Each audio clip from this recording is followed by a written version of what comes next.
જય હિન્દ, વંદે માતરમ. તમામ માજી સૈનિકો અને વીરનારીઓને ખાસ જણાવવાનું કે આપણું જે આંદોલન છે સમેટાયું નથી. આપણું આંદોલન ચાલુ જ છે.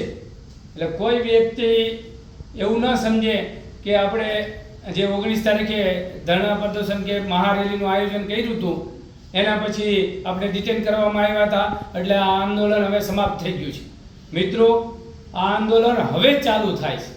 કેમ કે હવે આપણે સ્વાભિમાન, હવે આપણી ઇજ્જતનો સવાલ છે.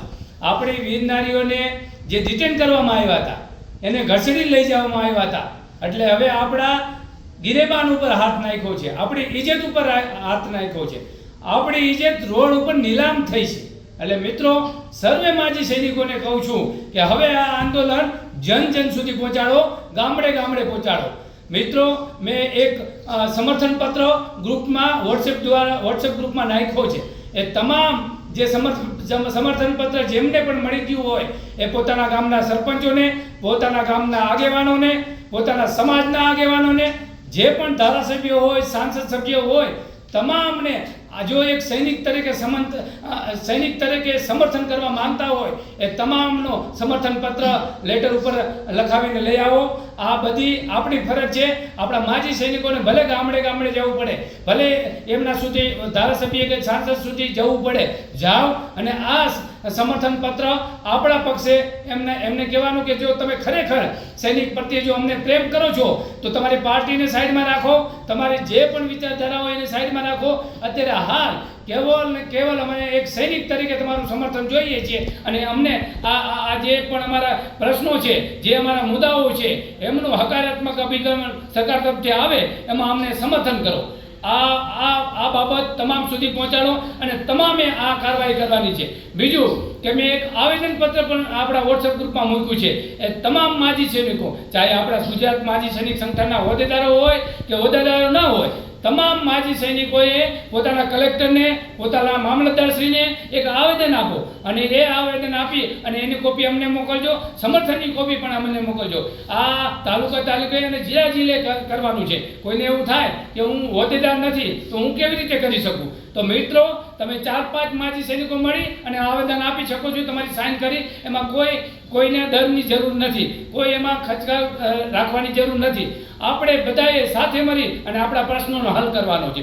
મિત્રો, ઘણી બધી અફવાઓ ફેલાવવામાં આવશે. કેમ કે અત્યારે આપણું સંગઠન એટલું મજબૂત થતું જાય છે, બધાનું સમર્થન આવતું જાય છે એટલે સરકારની સાથે રહી ઘણા બધા એવા વ્યક્તિઓ છે કે આપણા આંદોલનને બીજા રસ્તે લઈ જવા માટે તત્પર છે. મિત્રો, વોટ્સએપના માધ્યમથી કે અન્ય માધ્યમથી આપણે કોઈ આવી અફવાઓ આવે તો એના ઉપર ધ્યાન દેવાનું નથી. ઘણા બધા એવું કહેવામાં આવતું હોય છે ઘણા બધા દ્વારા કે કાલે મિટિંગ કરવામાં આવશે, આ તારીખે મિટિંગ કરવામાં આવશે. હું પોતે જ વિડીયો મૂકીશ જે પણ આયોજન હશે. એટલે કોઈ બાકી અફવાઓ ઉપર ધ્યાન દેવામાં આવવાનું નથી. ઘણા બધા અત્યારે હાલ સક્રિય થઈ ગયા છે આપણા સંગઠનની એકતા તોડવા માટે. એ સરકાર તરફથી એક કાવતરું છે. એટલે સમજો કે આવા ઘણા બધા આગળ આપણે અવરોધો નડશે, પણ આપણે અવરોધોને પાર કરી અને આપણી એકતા રાખવાની છે, આપણે સંગઠિત રહેવાનું છે. ત્યારે જ આપણા પ્રશ્નો હલ થશે.